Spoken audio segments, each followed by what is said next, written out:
News ఏపీకి package ప్రకటించడంపై ప్రతిపక్షాలు భగ్గుమన్నాయి. విజయవాడ ఆకాశవాణి ముందు విపక్షాలు ఆందోళన దిగాయి. హోదా ఆంధ్రుల హక్కు అంటూ నినాదాలు తీశారు విపక్ష సభ్యులు. దీనిపై మరింత సమాచారం మా ప్రతినిధి హరీష్ అందిస్తారు. కేంద్రం నుంచి స్పష్టమైనటువంటి ప్రకటన రానటువంటి నేపథ్యంలో ప్రత్యేక హోదా కాదు, కేవలం ప్రత్యేక ప్యాకేజీ రాష్ట్రాన్ని ప్రత్యేకంగా మాత్రమే చూస్తామని చెప్పి కేంద్రం నుంచి వచ్చినటువంటి ప్రకటన మీద తీవ్రస్థాయిలో నిరసనలు వ్యక్తమవుతున్నాయి. కేంద్ర ప్రభుత్వానికి సంబంధించినంత వరకు కూడా పెద్ద సంఖ్యలో నిరసనలు వ్యక్తమవుతున్నాయి. అన్ని రాజకీయ పార్టీలకు సంబంధించినటువంటి నేతలంతా కూడా ప్రస్తుతం విజయవాడ ఆల్ ఇండియా రేడియో దగ్గర ఆందోళన చేసినటువంటి పరిస్థితి కనిపిస్తుంది. పూర్తి స్థాయిలో తమకు అన్యాయం జరిగింది, ఏపీకి జరిగినటువంటి అన్యాయం వ్యవహారంలో మాత్రం కేంద్రాన్ని అదే రాష్ట్ర ప్రభుత్వాన్ని పూర్తిగా బాధ్యత అని చెప్పి అన్ని రాజకీయ పార్టీలకు సంబంధించినటువంటి నేతలంతా కూడా ఆల్ ఇండియా రేడియో దగ్గర బైఠాయించారు. మనతో మాట్లాడడానికి వైసీపీకి సంబంధించిన నేత మాజీ మంత్రి పారసారథి ఉన్నారు. చెప్పండి సార్, జరుగుతున్నటువంటి పరిణామాల నేపథ్యంలో రాష్ట్ర ప్రభుత్వానికి కేంద్ర ప్రభుత్వానికి మధ్య ఉన్నటువంటి సన్నిహిత్యం నేపథ్యంలో ఏపీ భవిష్యత్తు ఎలా ఉండబోతుంది? చంద్రబాబు నాయుడు గారు రాష్ట్ర విభజన దగ్గర నుంచి ప్రత్యేక హోదా సాధించడం వరకు కూడా శల్య సారథ్యం వహిస్తూ శకుని పాత్ర పోషిస్తా ఉన్నాడు చంద్రబాబు నాయుడు గారు. ఆ రోజు కూడా ఒక పక్కేమో రాష్ట్రాన్ని విభజించండి అని చెప్పేసి రాతపూర్వకంగా తెలియజేసి ప్రజల్లోకి వచ్చి మాత్రం రాష్ట్రాన్ని విభజించకూడదని చెప్పేసి పోరాటం చేస్తున్నట్లు నటించడం జరిగింది. ఈ రోజు మరి ప్రత్యేక హోదా సంజీవిని కాదు, ప్రత్యేక హోదా మూలంగా పెద్ద లాభాలుండవు అని చెప్పేసి ప్రచారం చేస్తూ ఎప్పుడైతే ప్రజాగ్రహాన్ని చూశాడో చంద్రబాబు నాయుడు గారు మొసలి కన్నీరు కరుస్తూ మేము ప్రత్యేక హోదా సాధిస్తామని చెప్తున్నాడు. కానీ ఢిల్లీలో ఆయన చేసే కార్యక్రమాలన్నీ కూడా ఈ ప్రత్యేక హోదా రాకోకుండా ఉండటానికి కేంద్ర ప్రభుత్వానికి అండగా ఉన్నాడు తప్పితే ప్రత్యేక హోదాని సాధించడం కోసం చేసిన పోరాటం లేదే లేదు. అత్యంత ఉన్నతమైన పార్లమెంట్ లో ఇచ్చిన హామీలకు కూడా ఈ విధమైన పరిస్థితి ఉంటే మరి పార్లమెంట్ మీదే గౌరవం కోల్పోయే పరిస్థితులు కూడా ఉన్నాయి. మేము తప్పకుండా అన్ని రాజకీయ పక్షాలతో కలిపి వైఎస్ఆర్ కాంగ్రెస్ పార్టీ జగన్మోహన్ రెడ్డి గారి నాయకత్వంలో మేము పోరాటం చేస్తాం. ఎల్లుండి ఏదైతే బంద్కి కాల్ ఇచ్చామో అది దిగ్విజయం చేయాలని చెప్పేసి కూడా కోరుకుంటా ఉన్నాం.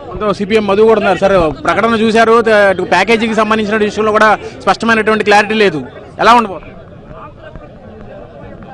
ఈసారి ఆందోళన చాలా తీవ్ర స్థాయిలో ఉంటుంది. కేంద్ర ప్రభుత్వం ఊరించి ప్రత్యేక హోదా లేదని చెప్పేసి రాత్రి ప్రకటించారు. పోలవరం కానీ, రైల్వే జోన్ కానీ, రాజధాని డబ్బు కానీ ఇవన్నీ కూడా ఇంతకుముందు చెప్పినవి తప్ప మళ్ళీ కొత్తగా ఏమీ చెప్పలేదు. వాళ్ళు కొత్తగా చెప్పింది ఏంటంటే 15,000 కోట్ల రూపాయల లోటు బడ్జెట్ ఒక సంవత్సరంలో ఇవ్వాలని చెప్పేసి చెప్పిన దాన్ని ఒక సంవత్సరంలో కాకుండా 5 సంవత్సరాలు ఇస్తామని చెప్పేసి చెప్పారు.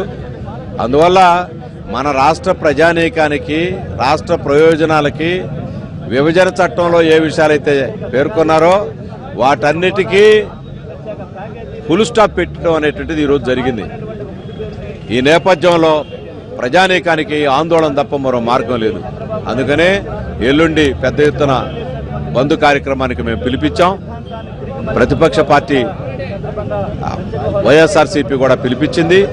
ఇతర రాజకీయ పార్టీలు, సంస్థలు, సంఘాలు వాళ్ళు కూడా 10వ తారీఖు బంద్ అని చెప్పేసి మేము మద్దతు ఇస్తామని చెప్పేసి తెలియజేస్తున్నారు. ఈ బంద్ ద్వారా ప్రజల యొక్క ఆగ్రహావేశాలని తెలుగుదేశానికి తగిలేటట్టుగా చేస్తాం.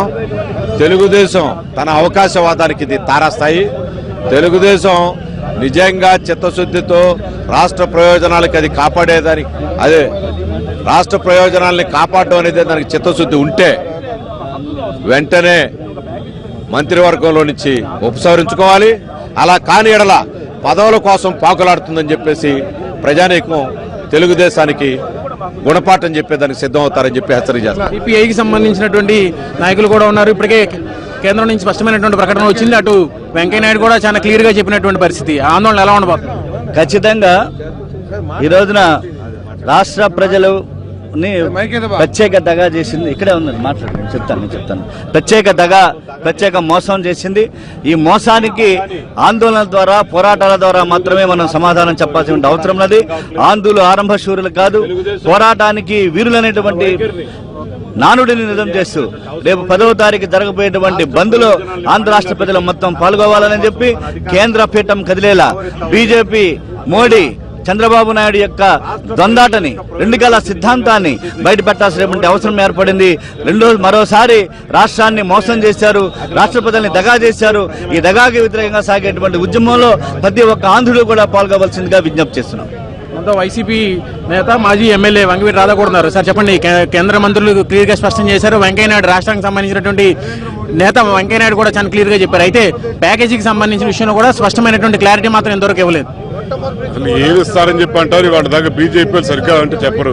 ప్రత్యేక హోదా ఇస్తామని చెప్పి అంటారు, పరిశీలనలో ఉందని చెప్పి అంటారు, ప్రత్యేక ప్యాకేజ్ అంటారు, కానీ అది ఏంటో చెప్పరు. కేవలం చంద్రబాబు నాయుడు వెంకయ్యనాయుడు కలిసికట్టుగా మూకుమ్మడిగా ఆడుతున్న నాటకం తప్ప వేరేదని చెప్పంటే ఏమీ లేదు. ఆంధ్ర రాష్ట్ర ప్రజల్ని మోసం చేసి మభ్యపెట్టి ఈ ప్రత్యేక హోదా అనేది మా హక్కు అని చెప్పి మేము డిమాండ్ చేస్తుంటే దాన్ని పక్కదోవ పట్టించడానికి చంద్రబాబు ఆడి వింత వింత నాటకాలు. చంద్రబాబు మానసిక స్థితి కూడా సరిగ్గా లేదని చెప్పని కూడా మేము చెప్తున్నాం. అసలు ఎందుకంటే చంద్రబాబు ఎన్నికల ముందు మాటలు ఒక ప్రత్యేక హోదా అని చెప్పండి సంజీవిని కాదని చెప్పి అంటాడు, దాని తర్వాత ప్రత్యేక హోదా వస్తే మన రాష్ట్ర అభివృద్ధి చెందుతుంటాడు. ఇలా రకరకాలుగా మాటకు ఒక మాట మాట్లాడుతున్న ఒక ముఖ్యమంత్రికి తగుదా అని చెప్పని మేము అడుగుతున్నాం. వాళ్ళు మా అందరూ హక్కు అని చెప్పని, ప్రతి ఒక్కరు ఆంధ్ర రాష్ట్ర ప్రజల హక్కు అని చెప్పని ఆల్ పార్టీలు కలిసి మేము పోరాడుతున్నాం.